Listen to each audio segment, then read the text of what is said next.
J'étais en vacances dans une chambre d'hôtel avec mon amant pendant que mon mari était à la maison. Nous étions en plein acte, sur le point d'atteindre l'apogée, quand soudain j'ai perdu connaissance et me suis réveillé à l'hôpital.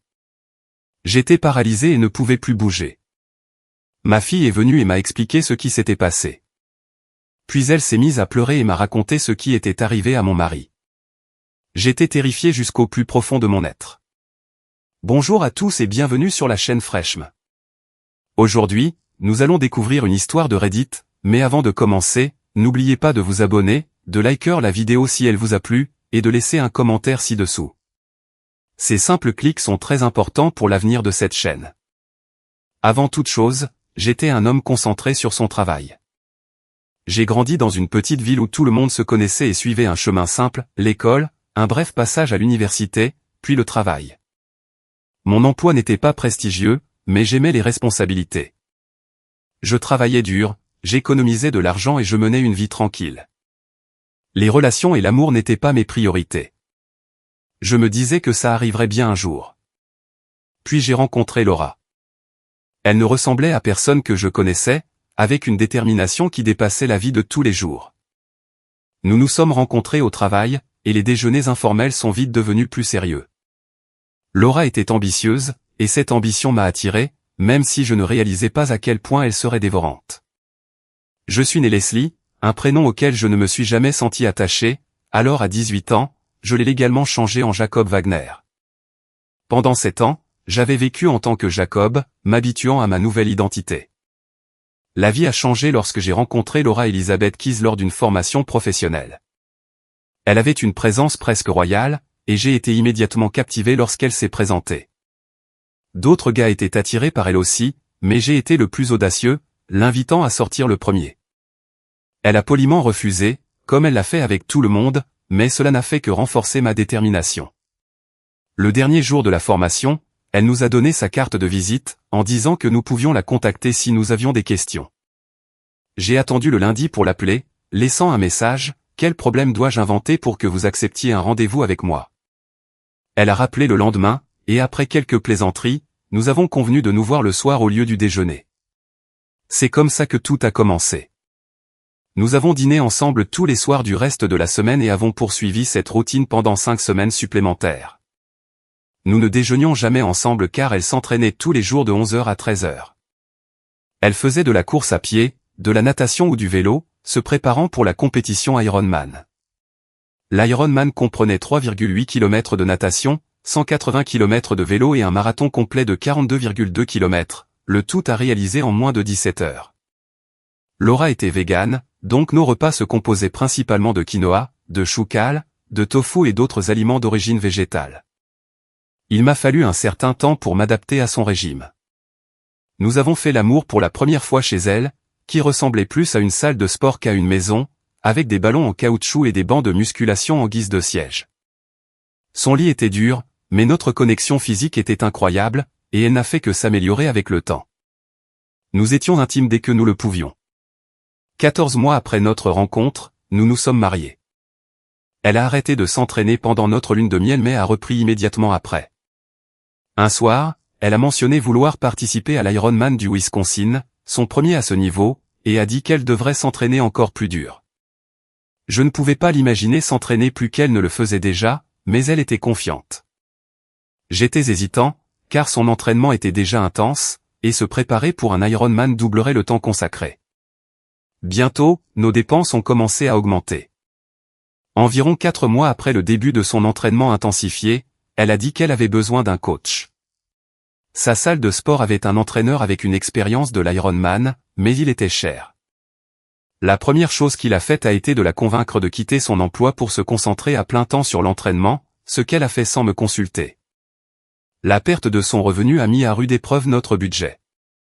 Elle avait un bon vélo, mais son coach a insisté pour en avoir plus, un pour la compétition, un pour l'entraînement, et même un de rechange. Elle s'est retrouvée avec 4 vélos, coûtant aussi cher que ma camionnette. Le temps a passé, et j'ai décidé qu'il était temps de rencontrer l'entraîneur de Laura. Je suis allé à la salle de sport, sachant qu'il s'appelait Jason Hendricks puisque je lui faisais des checks chaque semaine. Je l'ai vu debout, penché sur Laura pendant qu'elle soulevait des poids. Après les avoir observés un moment, Ils sont passés à un autre exercice consistant à tirer des cordes lestées du mur. Laura avait le dos au mur, tenant les cordes, et Hendrix se tenait très près, face à elle. J'ai regardé pendant qu'il passait ses mains le long de ses bras, puis lui a emboîté la poitrine tout en lui parlant. « Pourquoi touchez-vous la poitrine de ma femme ?» ai-je demandé, les surprenant tous les deux. « Jacob, qu'est-ce que tu fais ici ?» a demandé Laura. J'ai pensé qu'il était temps de rencontrer Monsieur Hendrix, ai-je répondu. Il m'a tendu la main, mais je l'ai ignoré. Vous n'avez pas le droit de la toucher comme ça, ai-je dit. Je ne peux pas l'entraîner correctement sans ça, a-t-il répondu. Vous avez besoin de toucher sa poitrine pour l'entraîner. Quel genre d'entraînement est-ce? Ça fait partie de ma méthode. Alors nous trouverons quelqu'un d'autre. Vous êtes viré, ai-je dit. Laura, on se voit à la maison. Je suis sorti, et elle m'a suivi peu de temps après, furieuse. Tu ne peux pas le virer pour avoir fait son travail, a-t-elle argumenté. Il jouait avec ta poitrine, et tu l'as laissé faire. Il évaluait ma masse musculaire. C'est ridicule, dis-je en riant. Il jouait juste avec ta poitrine, et tu restais là à sourire. Il n'est pas viré. J'ai besoin de lui, a-t-elle insisté. Alors tu peux le garder, mais je ne paierai ni pour lui ni pour ton entraînement. Elle m'a fusillé du regard. Je trouverai un travail, mais il reste. J'ai marqué une pause avant de demander, à quel point est-il important pour toi? Très important, a-t-elle répondu. Et moi? Où est-ce que je me situe sur ta liste de priorités? Elle n'a pas répondu directement, mais son silence et sa posture de défi suffisaient. J'ai compris où je me situais. Je suis resté assis plusieurs minutes, confus. Il était clair qu'elle avait fait son choix, ce qui a rendu le mien plus facile. Je suis allé à mon ordinateur et j'ai commencé à chercher comment gérer les problèmes familiaux. J'ai décidé d'agir avant elle. Je n'allais pas laisser ce type toucher un centime de plus de mon argent. Si elle voulait le payer, elle pouvait le faire avec ses propres fonds. Avant de nous marier, j'avais une caravane à sellette que j'utilisais pendant les étés universitaires. Laura et moi l'avions emmenée à la montagne pour son entraînement, car elle préférait faire du vélo et courir sur des pentes. Je suis monté à l'étage, et elle était dans la salle de bain en train de parler à quelqu'un. Je n'ai entendu que « à demain ». J'ai rassemblé quelques vêtements et les ai déplacés dans la caravane. Lors de mon deuxième voyage, j'ai entendu la baignoire couler, sachant qu'elle y resterait au moins 1 heure. Après plusieurs allers-retours, j'ai emballé mon ordinateur et d'autres effets personnels et j'ai passé la nuit sur le parking du bureau. Le lendemain, j'ai parlé de la situation à mon patron. Quand il m'a demandé mes projets, j'ai admis que je n'en avais pas encore. Ce soir-là, je suis rentré à la maison pour récupérer d'autres affaires. Laura mangeait une salade de choucale pendant que je rassemblais des dossiers dans notre bureau. Elle a demandé « Où es-tu allé la nuit dernière ?» Je suis resté à l'usine, ai-je dit. As-tu fait venir Hendrix pour t'évaluer à nouveau? Non, ce n'était pas nécessaire, a-t-elle répondu. Aurait-ce été vrai, ai-je demandé. Non. Après une pause, elle a demandé, qu'est-ce que tu fais? Je pars, ai-je dit. Pourquoi? Parce que tu as clairement montré hier qu'il est plus important que moi. J'ai besoin de lui pour réussir au Wisconsin. Aucun autre coach ne peut m'aider comme il le fait. J'ai vu à quel point vous travaillez bien ensemble. Il te touche, et tu souris. Il ne m'a pas caressé. J'ai secoué la tête. Nous formions une bonne équipe autrefois. Nous pourrions l'être à nouveau. Donne-moi juste une chance. Vas-tu renoncer à lui en tant que coach? Elle a secoué la tête. Alors je pars. J'ai emballé mes affaires et me suis dirigé vers la porte. Quand reviendras-tu? Ça dépend de toi.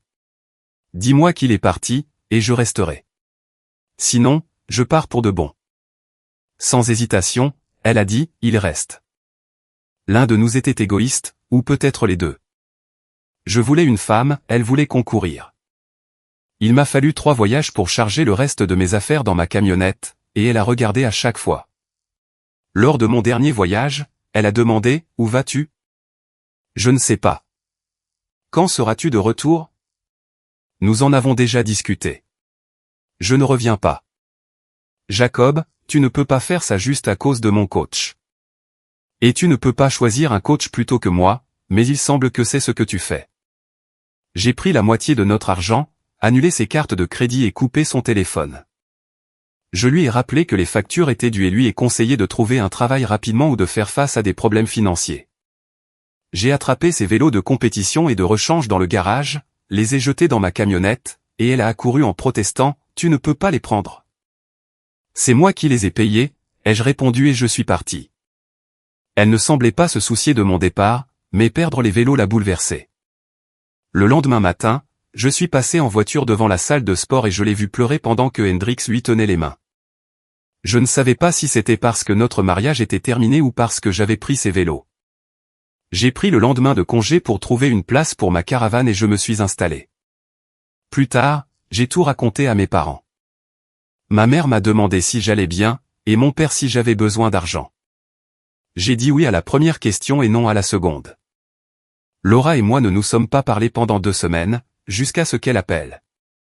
Elle a laissé un message, alors je l'ai rappelé. « Où allons-nous à partir de maintenant ?» a-t-elle demandé.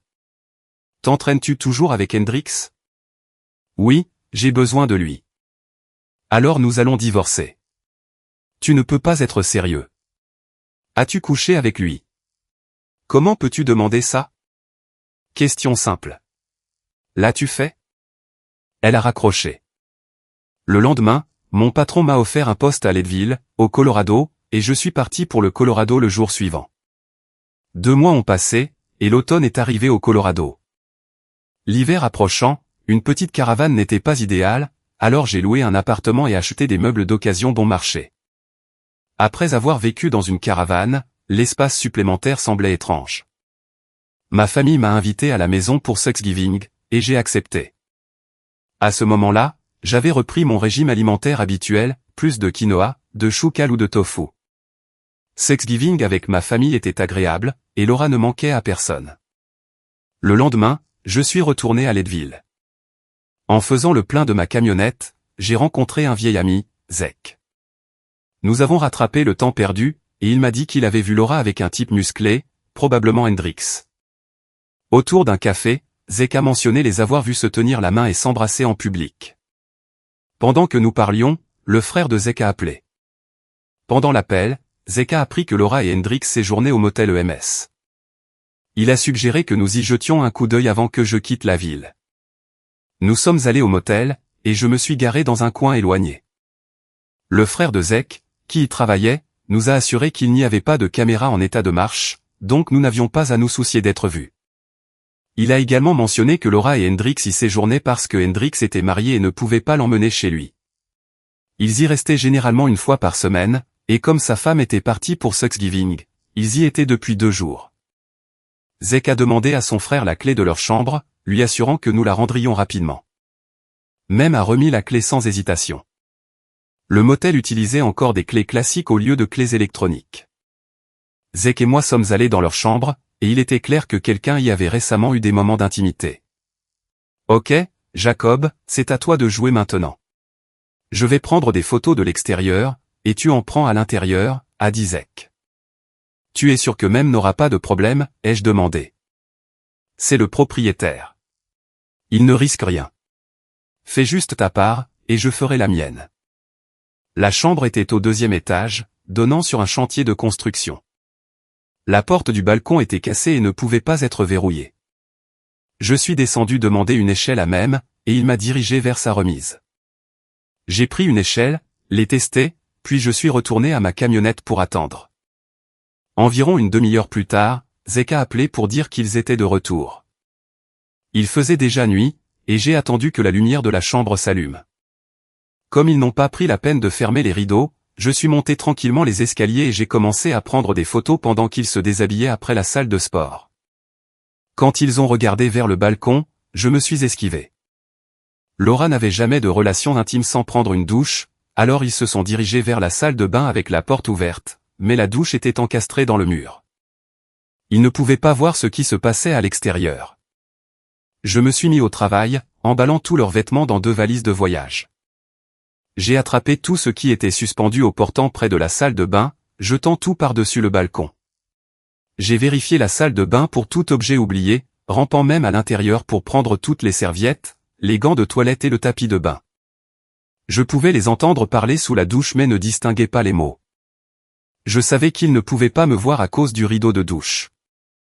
J'ai tout jeté, y compris le linge de lit, par-dessus le balcon et je suis descendu pour tout charger dans ma camionnette. Les gens de la chambre en dessous m'ont regardé, mais quand j'ai mis mon doigt sur mes lèvres et mimé de verrouiller ma bouche, ils ont au d'accord, indiquant qu'ils se tairaient. Ils étaient probablement aussi en train de tromper quelqu'un, donc ils n'avaient aucune raison de dire quoi que ce soit. J'ai retrouvé Zek et Mem à la réception, en donnant à Mem le linge de lit. Les frères ont ri pendant que Mem commençait à imprimer les photos que Zek avait prises. Le temps pressait, même si Laura et Hendrix prenaient une douche rapide. Mem venait de commencer à imprimer mes photos quand le téléphone de la réception a sonné. Il nous a fait un clin d'œil en voyant l'identifiant de l'appelant. Réception, a répondu Mem. Après une pause, il a dit, vous dites que l'échelle est toujours là? Je vais vous envoyer des serviettes et du linge de lit supplémentaire, mais je ne peux rien faire pour vos vêtements. Je vais appeler la police. Pause. Pas de police? D'accord, mais tout ce que je peux vous offrir, ce sont des serviettes. Pause. Oui, monsieur. Merci, monsieur. Il a raccroché, et nous avons éclaté de rire. J'ai demandé si je pouvais livrer les serviettes moi-même, ce qui les a fait rire encore plus fort. Mem m'a tendu un paquet de serviettes et de draps propres. Je suis monté, j'ai frappé à leur porte et j'ai appelé « service d'étage ». Hendrix a entrouvert la porte. Je vais les prendre, a-t-il dit, mais je l'ai bousculé pour entrer. Laura se tenait là, trempée et essayant de se couvrir. Ils ne m'ont pas reconnu jusqu'à ce que je lance les serviettes à Laura. Elle a crié et a attrapé un drap. J'ai tout vu, Laura. Inutile de te cacher. Peut-être que ton entraîneur devrait porter plus d'attention à tes pectoraux, ai-je dit en riant. Hendrix se tenait nu au milieu de la pièce, l'air confus. Le haut de son corps était impressionnant, mais le reste ne l'était pas, et j'ai ri plus fort. Ne te fatigue pas, Laura.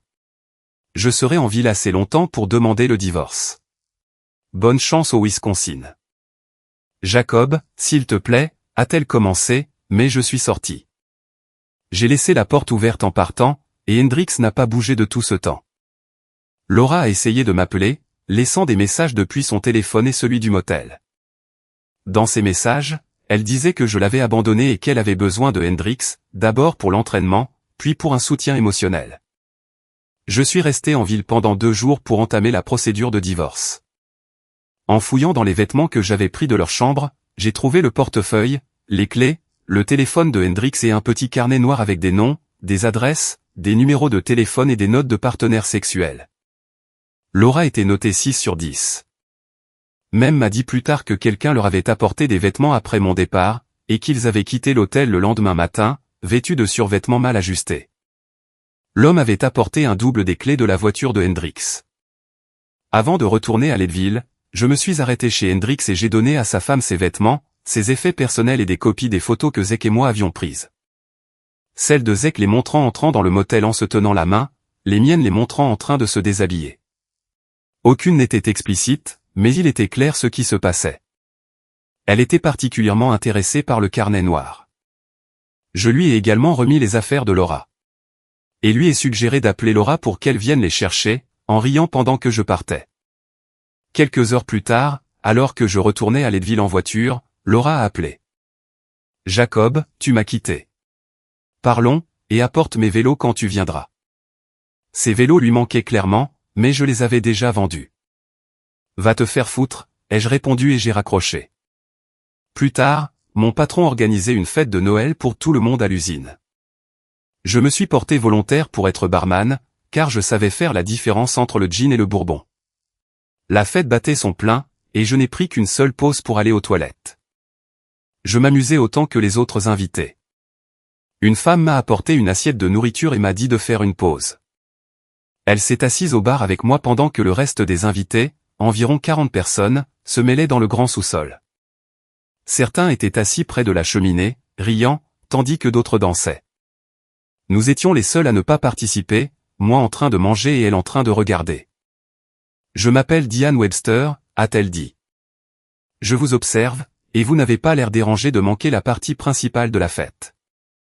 Je me suis séché les mains et lui ai serré la main. Jacob Wagner, et je m'amuse probablement plus ici. Vous seriez surprise de ce que les gens racontent à leur barman. Elle a ri. J'ai entendu dire que vous travaillez à l'usine. Oui. Et vous? Je suis comptable et voisine, alors je suis invité à ces fêtes. Organise-t-il souvent des fêtes? 3 ou 4 fois par an. Elles sont généralement amusantes et parfois débridées. Est-ce que celle-ci est comme ça? Non, Noël est plus calme. Les fêtes du 4 juillet sont grandioses, par contre. Je ne travaille pas avec Jonathan depuis longtemps, mais il a l'air d'un type formidable. Oh, lui et Amber sont merveilleux. Je n'avais pas fini de manger quand un invité a demandé des boissons, et Diane m'a aidé à le servir. Merci, ai-je dit. Vous avez déjà fait ça. Elle a ri. J'ai ouvert quelques bouteilles. Jonathan et Amber Whitmore, nos hôtes, étaient des gens formidables. Jonathan avait une connaissance approfondie de l'usine, de la mine, de la carrière et du transport. J'ai eu de la chance qu'il me prenne sous son aile, et j'aimais travailler comme son assistant. Après avoir fini de manger, un autre invité a proposé de prendre le relais. Tant, prends une pause et danse avec cette charmante dame, a-t-il dit, en désignant Diane. Je lui ai tendu mon torchon, j'ai fait une révérence à Diane, et elle a répondu par une courbette. Nous avons ri et dansé, restant proches pendant 3 chansons. Ensuite, je lui ai dit, je devrais préciser que je suis marié, et elle a reculé d'un pas. Est-elle ici? Non, c'est compliqué, mais je peux expliquer rapidement. Allez-y. Nous avons pris nos verres et sommes montés au bureau. Elle s'est assise sur le canapé et m'a invité à la rejoindre. D'accord, parlez-moi de votre mariage. Je lui ai raconté toute l'histoire. Quand je suis arrivé à la partie où je vole leurs vêtements, elle a éclaté de rire. Quand elle s'est calmée, elle a demandé, alors, c'est pour quand le divorce? J'ai déposé la demande après Thanksgiving, donc ça prendra quelques mois. Quelle est votre histoire, ai-je demandé. La même que la vôtre, sauf que mon mari n'avait pas besoin de coach pour ses exploits sportifs. Il s'entraînait régulièrement avec des serveuses dans les bars locaux. Je ne l'ai jamais surpris, mais dans une petite ville, les nouvelles vont vite. C'était il y a un peu plus d'1 an. Comment vous sentez-vous dans la vie après le divorce, ai-je demandé. C'est encore nouveau. Nous avons divorcé il y a 5 mois, mais le problème est que beaucoup de gens pensent que parce que je suis divorcé, je suis disponible.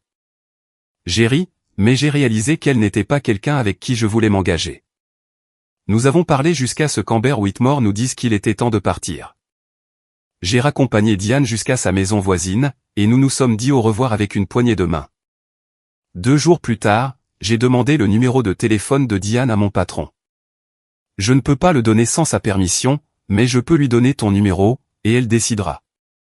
Cela me convenait. 3 jours plus tard, elle a appelé. Nous avons parlé longtemps, et elle m'a donné son numéro. Nous nous sommes parlé souvent, et notre premier rendez-vous a eu lieu 2 jours avant Noël.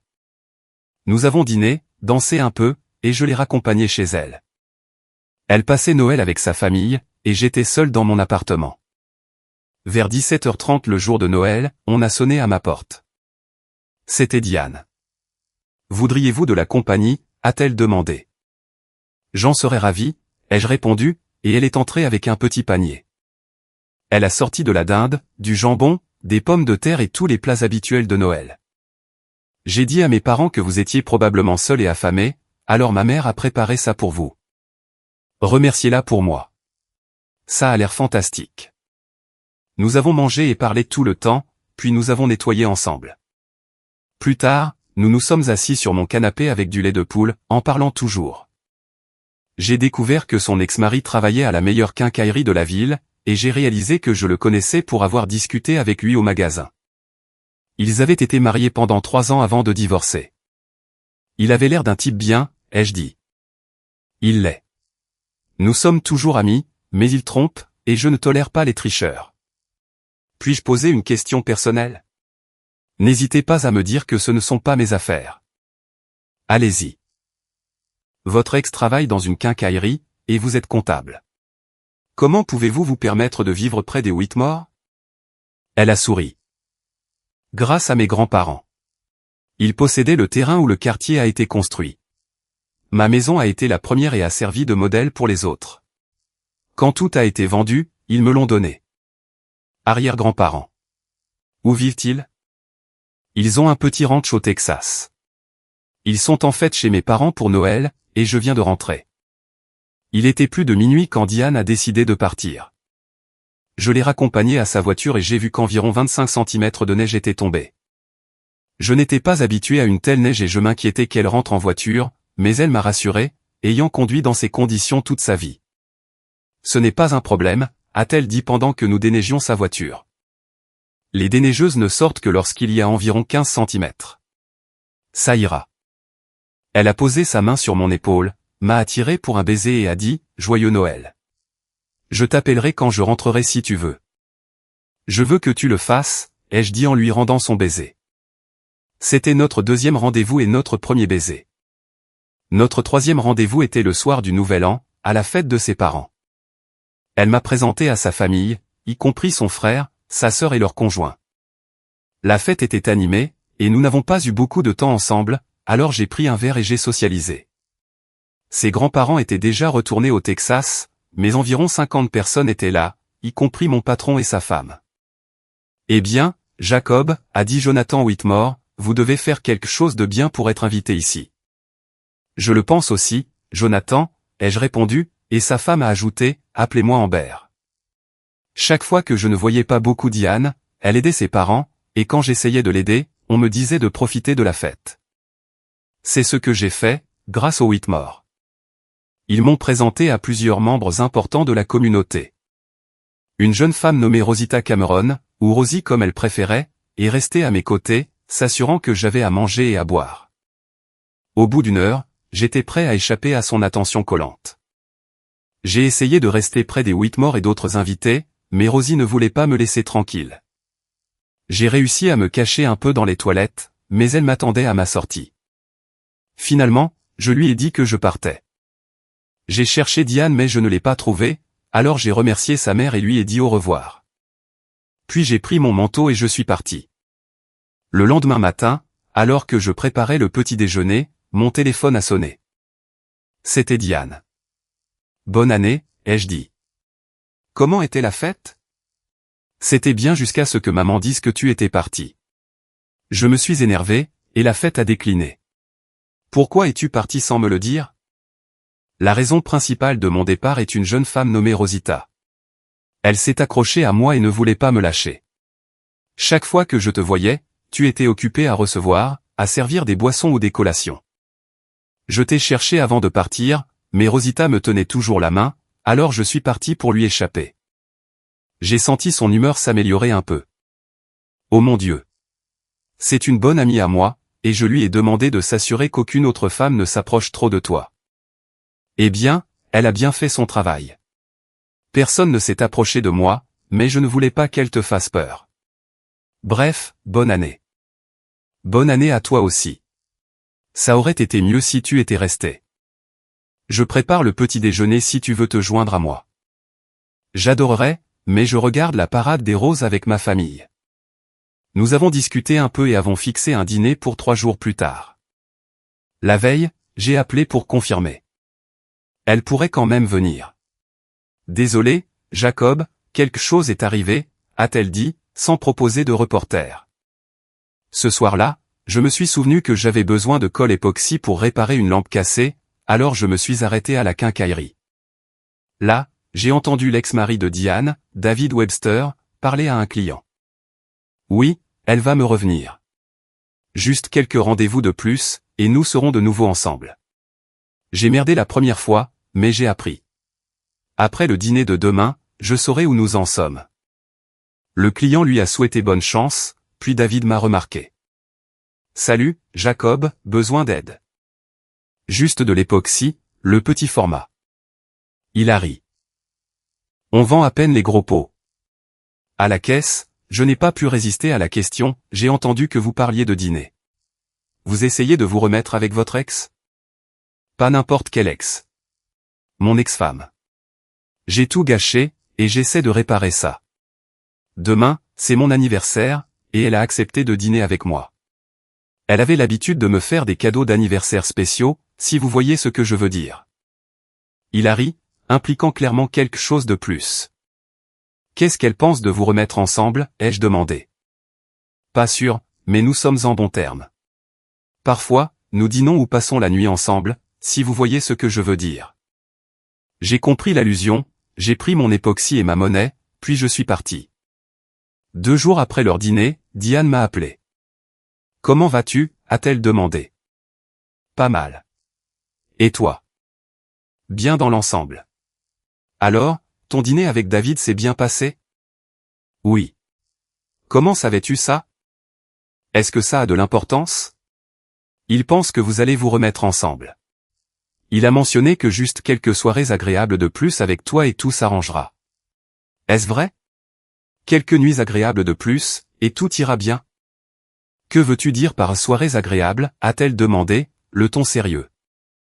Dîner, danse, peut-être une partie de jambes en l'air pour son cadeau d'anniversaire ? Il a dit que tu lui faisais toujours de beaux cadeaux d'anniversaire, et il a laissé entendre que l'intimité avec toi était plutôt bonne. Jacob, ce n'est pas vrai. Ah oui ? En quoi ce n'est pas vrai ? Juste des paroles en l'air. Oui, juste des paroles en l'air.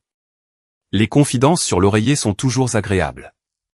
Il y a eu une longue pause, puis elle a dit « Au revoir, Jacob ». J'ai regardé le téléphone et j'ai dit doucement « Au revoir, Diane ». Les 2 semaines suivantes au travail ont été une bouée de sauvetage. Notre équipement était en panne, nous étions en retard dans la production, et nous manquions de personnel. Dans l'ensemble, ce furent 2 semaines difficiles, mais cela m'a tenu occupé, comme un chat qui enterre ses excréments, et le temps a passé vite. Le dernier jour de travail du mois, Jonathan et moi, comme d'habitude, avons déjeuné ensemble. Nous avons commandé, nous nous sommes assis et avons bu notre café.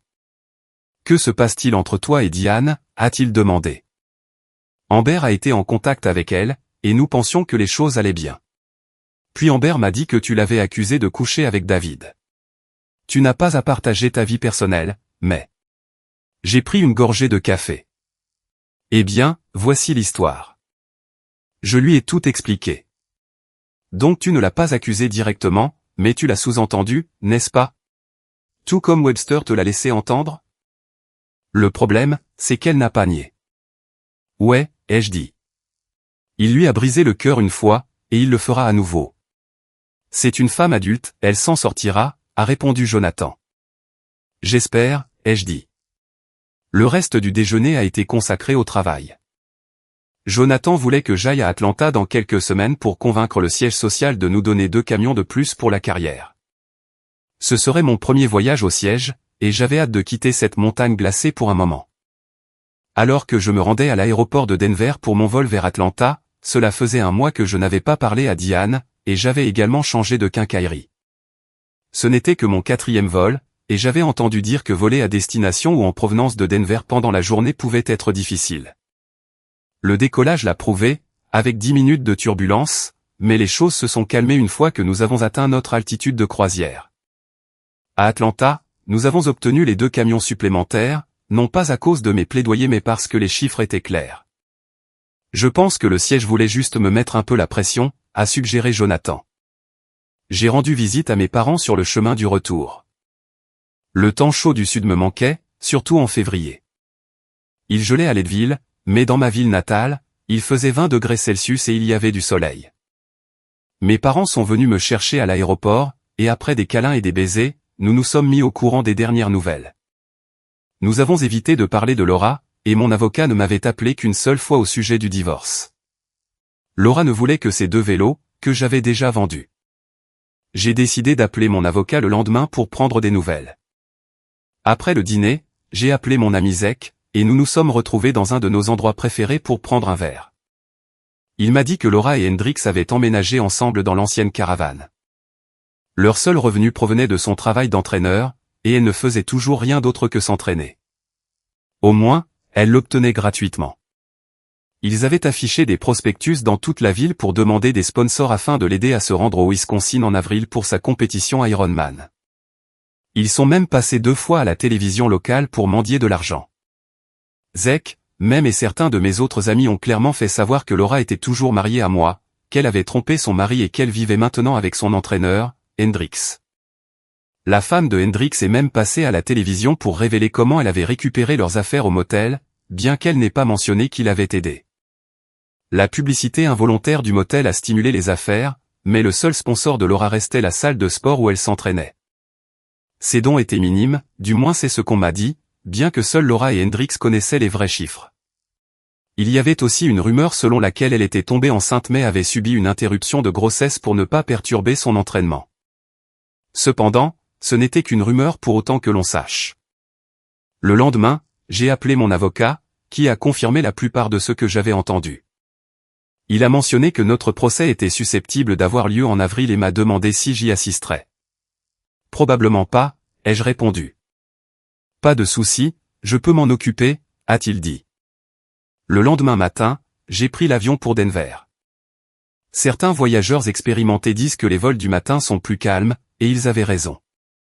Pas de turbulence.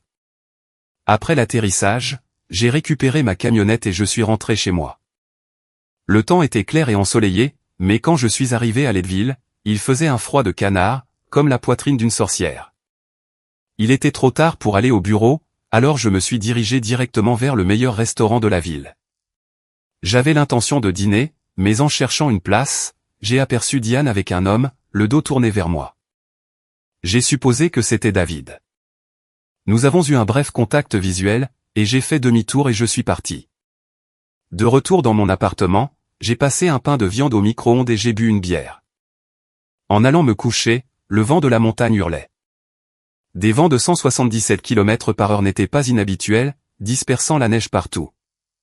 Ma dernière pensée avant de m'endormir a été à quel point il serait agréable d'avoir quelqu'un avec qui se blottir. Le lendemain matin, mon appartement était chaud, mais les fenêtres givrées montraient clairement à quel point il faisait froid dehors. J'espérais éviter d'aller à la carrière ce jour-là.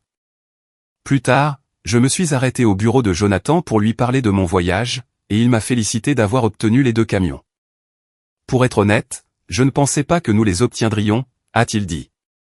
Vous avez dû faire bonne impression. Excellent travail. Merci, ai-je répondu, puis je suis retourné à mon bureau pour rattraper mon travail. Ce soir-là, je suis retourné au café. Diane ou pas, je voulais un bon repas, et leur café était le meilleur. J'ai commandé et j'ai enroulé mes mains autour de ma tasse pour rester au chaud. Puis-je m'asseoir, ai-je entendu une voix familière demander. Sans lever les yeux, j'ai répondu, il n'y a pas d'autre place. Il n'y en a pas une que j'aimerais, a-t-elle dit. Très bien, ai-je dit. Si cet endroit est si spécial, il est à vous. J'ai pris mon café et mon manteau et je me suis déplacé de l'autre côté du restaurant. Quand j'ai regardé en arrière, j'ai vu Diane partir.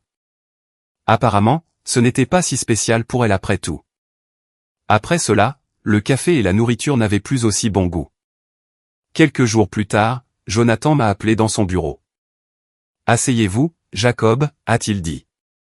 Je me suis assis, et il a commencé, je suis dans une situation un peu délicate. La semaine prochaine, le président de la société, 2 vice-présidents principaux et leurs épouses sont en visite. Ils s'arrêteront ici avant de se rendre à Vail pour skier, et je veux organiser une fête pour eux. En tant qu'assistant, vous devriez être invité.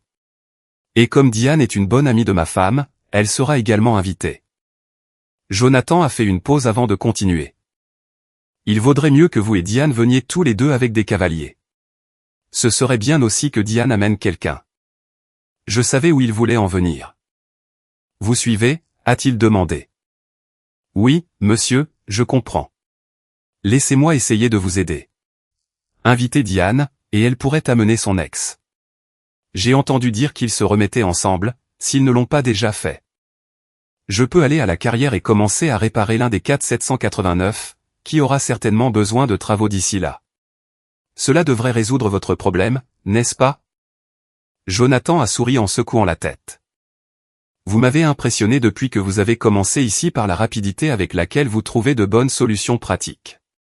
Mais c'est la première fois que vous me faites penser que vous êtes plus bête qu'un camion plein de pierres. La fête est chez moi vendredi prochain. Portez un costume et une cravate, et amenez une cavalière. Maintenant, retournez au travail.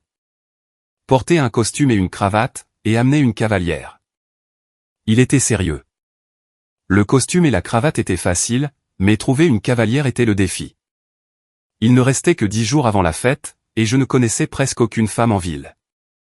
Aucune d'entre elles n'était assez proche pour être invitée à une fête des Whitmore, et je ne savais même pas qui était célibataire ou disponible. Jonathan n'était pas le seul dans le pétrin. Moi aussi.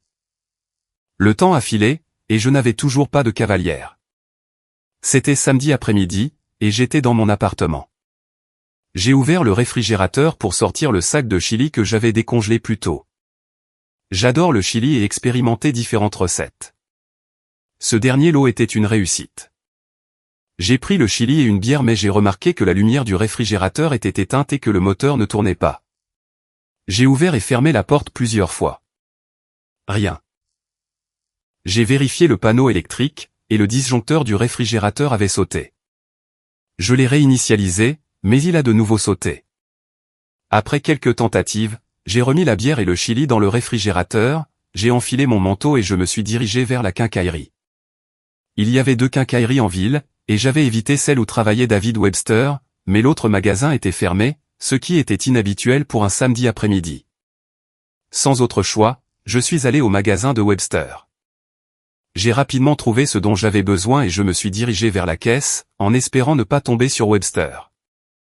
Malheureusement, il était là, en train de parler à un homme que j'ai reconnu comme étant le père de Diane. Je l'avais rencontré à une fête mais n'avais pas beaucoup interagi. Je le reconnaissais principalement à sa moustache en croc distinctive, dont il était fier. Il chantait dans un quatuor de barbier, et les 4 membres avaient des moustaches similaires. J'ai écouté leur conversation. Je pensais que tout était réglé, mais elle a arrêté de me parler, a dit Webster. Elle a bien fait, a répondu le père de Diane. Tu ne mérites pas une seconde chance.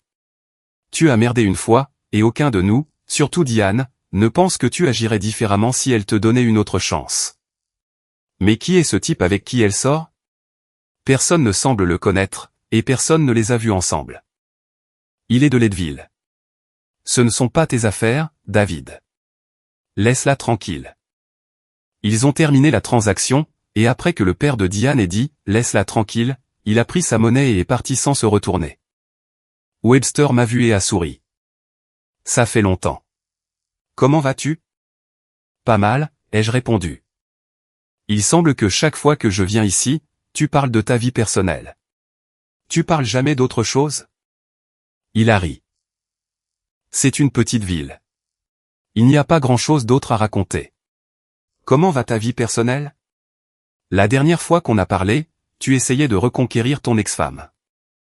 Pas génial. Elle a rencontré un type qui l'a complètement charmé, mais personne ne sait qui il est ni ne les a vus ensemble. Je me suis souvenu avoir vu Diane avec un homme au café. Peut-être qu'il n'est pas de la ville, ai-je suggéré. Il doit l'être, a dit Webster en secouant la tête. J'ai terminé mon achat, je suis rentré chez moi, j'ai remplacé le disjoncteur et je me suis senti soulagé lorsque le réfrigérateur a recommencé à ronronner. J'ai réchauffé le chili, j'ai bu 2 bières et j'ai regardé la neige tomber, me demandant qui pouvait être le nouveau petit ami de Diane. Nous n'avions pas eu une longue relation, juste quelques rendez-vous, mais je l'aimais bien. Le lendemain, dimanche, je faisais la lessive.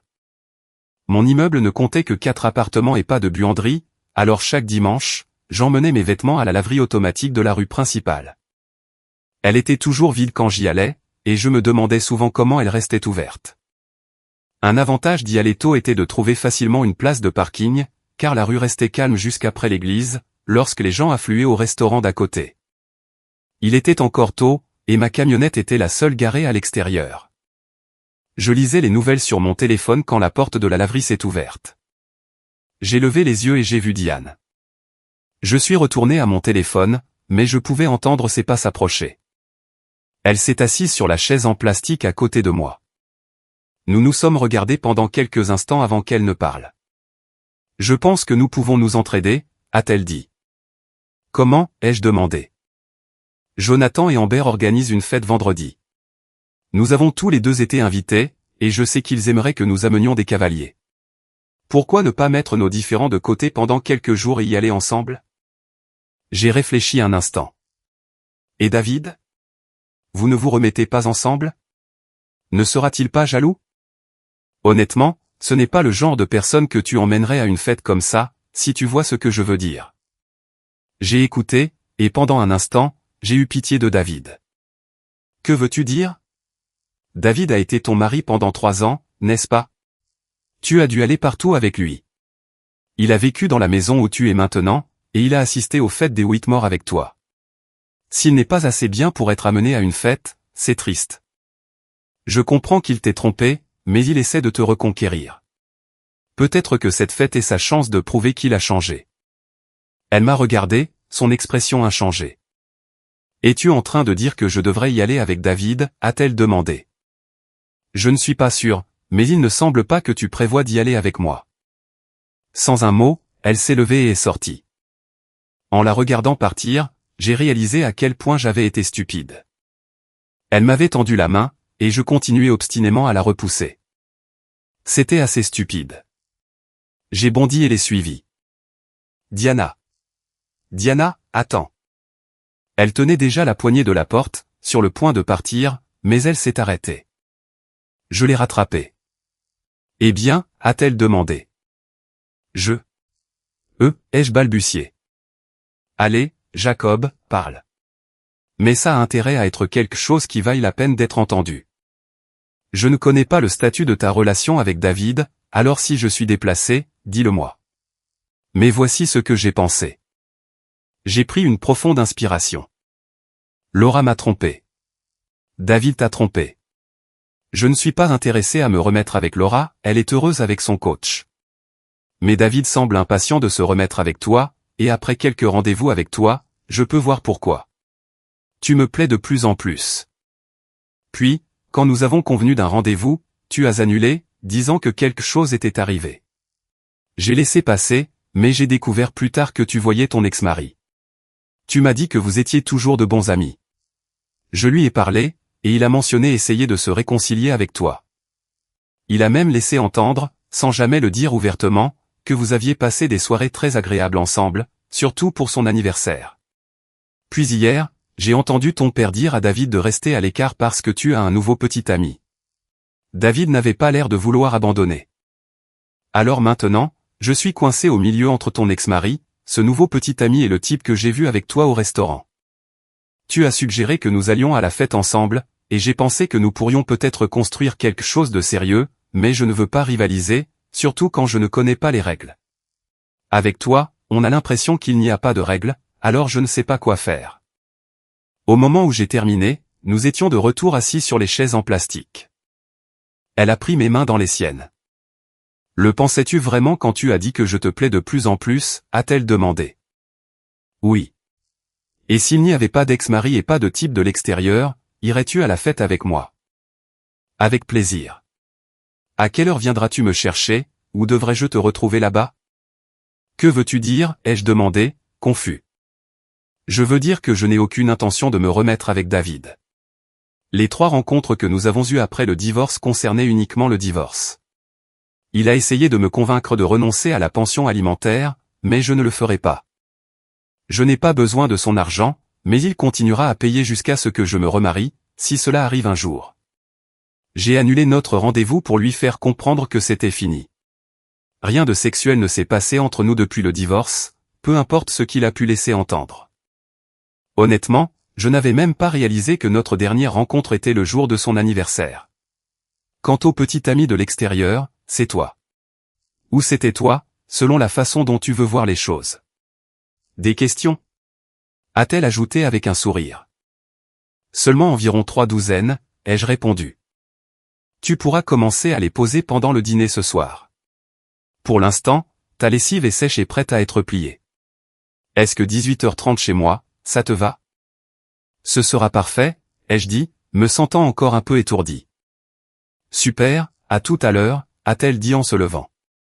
Elle m'a embrassé, a fait quelques pas, puis est revenue et m'a embrassé à nouveau.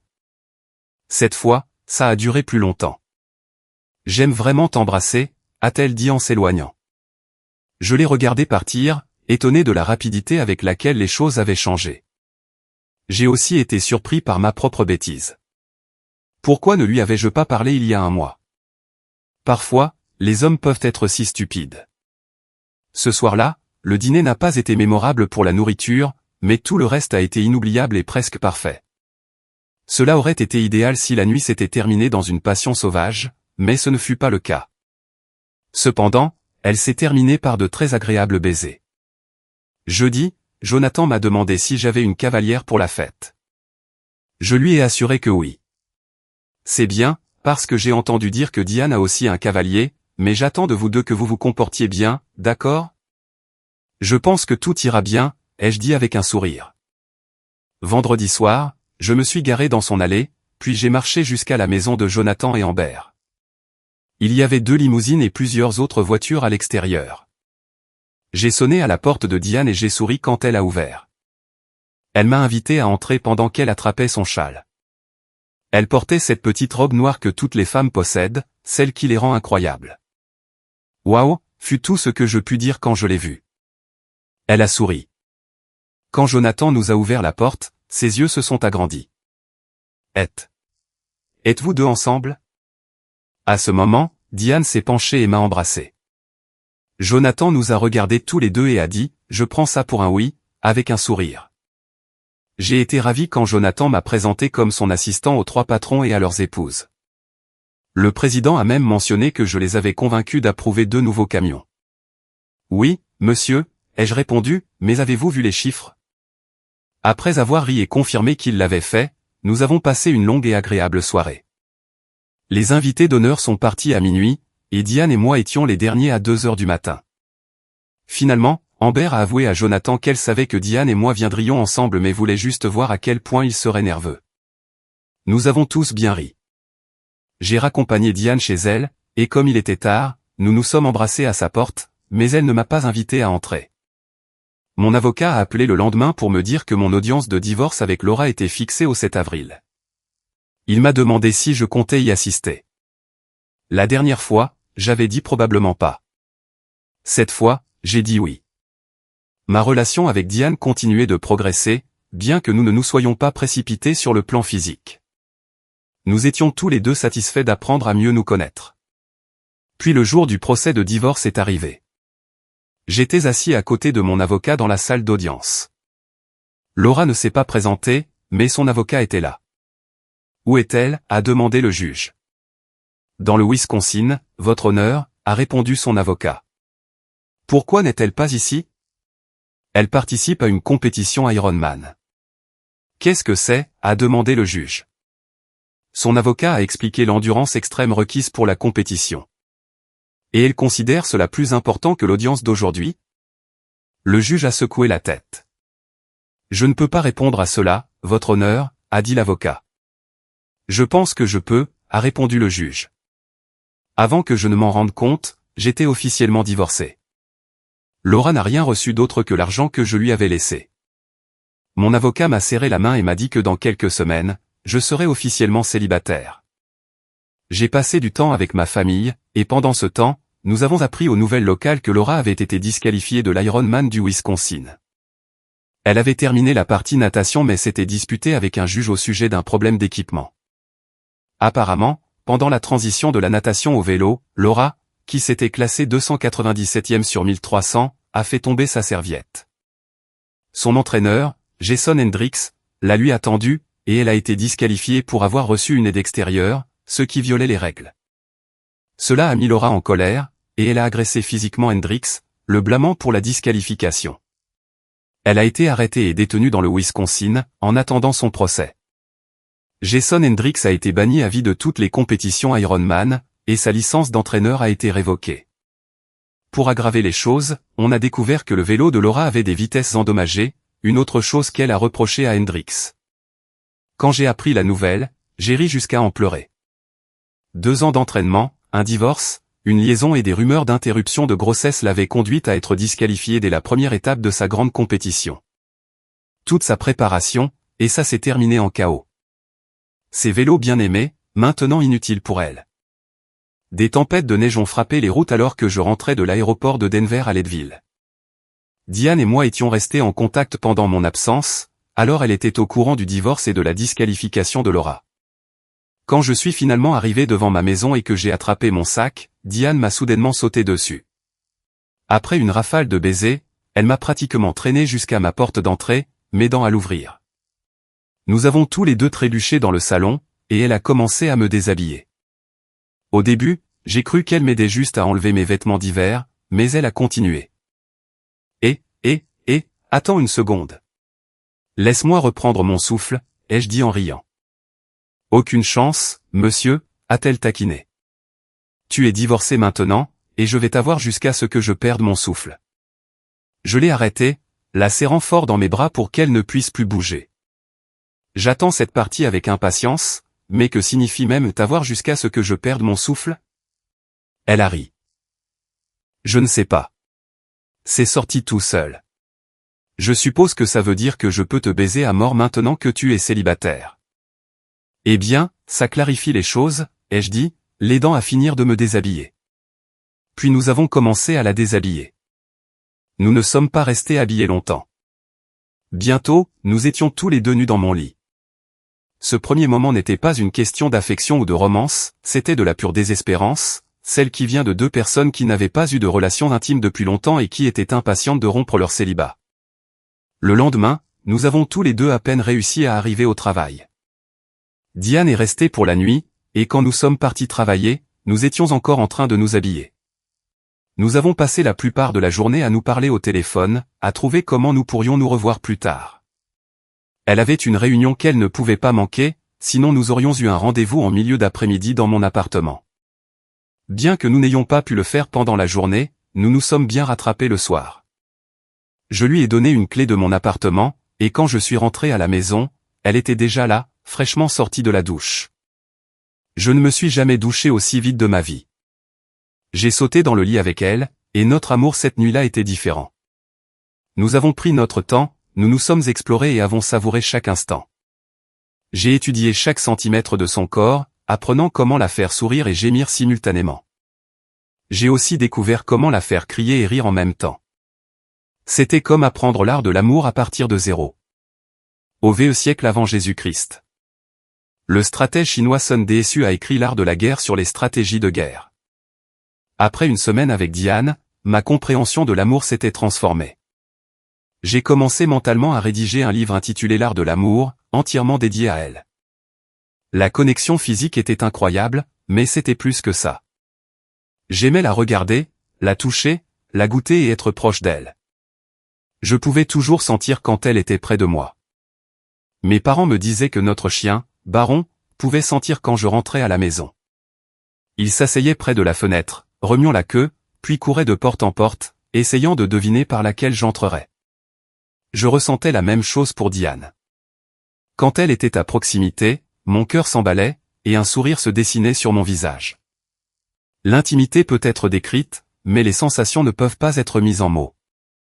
1 an après notre première nuit ensemble, nous nous sommes mariés. C'était une belle journée de montagne claire et chaude, contrairement aux temps orageux de l'année précédente. Il fallait s'habituer au temps en montagne, mais ce jour-là, tout était parfait. Ma famille est venue au mariage, et juste avant la cérémonie, mon père m'a pris à part. « Es-tu curieux de savoir ce qui est arrivé à Laura ?» a-t-il demandé. « Pas vraiment, mais je suis sûr que tu vas me le dire de toute façon, » ai-je répondu. « Eh bien, tu es au courant pour le Wisconsin, n'est-ce pas? Qu'elle l'a attaqué. » Oui, j'ai entendu dire qu'elle a été emprisonnée pendant 6 mois à cause de ça. Quand elle est sortie, elle est revenue en ville, mais personne ne voulait avoir affaire à elle. Pas même Hendrix. Il est toujours à la salle de sport, mais juste comme entraîneur régulier maintenant, pas comme coach d'Ironman. Laura a repris son ancien travail, car elle est douée en informatique. Elle a renoncé à l'entraînement, sauf pour le concours annuel de mangeurs de hot-dog le 4 juillet. Elle a probablement pris 11 kg, a-t-il ajouté en riant. Le monde était enfin en ordre. J'étais sur le point d'épouser l'amour de ma vie, et tout le chaos d'avant s'était apaisé. Diane et moi voyions occasionnellement son ex-mari, David Webster, en ville, mais nous ne lui parlions jamais. Près d'1 an après notre mariage, j'ai dû m'arrêter dans une quincaillerie. À ce moment-là, un grand magasin de chaîne avait ouvert, offrant des prix moins chers que les magasins locaux, qui avaient été contraints de fermer. J'avais besoin de nouvelles courroies pour ma ponceuse, alors je suis allé au magasin de la chaîne. En choisissant les courroies, quelqu'un m'a tapé sur l'épaule. Je me suis retourné et j'ai vu David Webster. « Salut, l'étranger », a-t-il dit. « Salut », ai-je répondu. « Comment vas-tu ? » « Pas mal », a-t-il répondu, portant un gilet avec le logo du magasin. « Tu travailles ici maintenant ?» ai-je demandé. « Ouais, c'est le seul travail en ville. Le salaire est bon, et les avantages sont excellents. »« Eh bien, j'ai ce qu'il me faut, alors je vais y aller », ai-je dit, prêt à partir. Il a touché ma main pour m'arrêter. « Je veux que tu saches que tu m'as rendu service », a-t-il dit. « Ah oui ? Ouais, je n'ai plus à payer de pension alimentaire. » Il a ri, trouvant cela amusant. J'ai juste souri poliment et je suis parti, en pensant à moi-même, ouais, mais maintenant c'est moi qui reçois les cadeaux d'anniversaire. Au fur et à mesure que la vie avançait, Diane et moi nous sommes installés dans un rythme qui semblait aussi naturel que de respirer. Nos journées ensemble étaient remplies de joie simple, des week-ends à la montagne, des dîners tranquilles à la maison, et des moments de rire partagés sur des choses que nous seuls pouvions comprendre. Le chaos du passé semblait un lointain souvenir, un souvenir qui avait perdu ses arêtes vives et s'était estompé en quelque chose que je pouvais enfin laisser partir. De temps en temps, j'apercevais Laura en ville. Elle passait dans la rue, où je la voyais dans la file d'attente à l'épicerie, sa détermination autrefois féroce maintenant adoucie en quelque chose d'inconnaissable. Hendrix était aussi l'ombre de lui-même. Il faisait partie du folklore de la ville, une mise en garde sur l'ambition démesurée, sur des priorités déformées au-delà de toute réparation. Les gens chuchotaient parfois à leur sujet, mais plus personne ne s'en souciait vraiment. Leur drame s'était éteint depuis longtemps. Quant à Diane et moi, nous avions construit quelque chose que le passé ne pouvait pas toucher.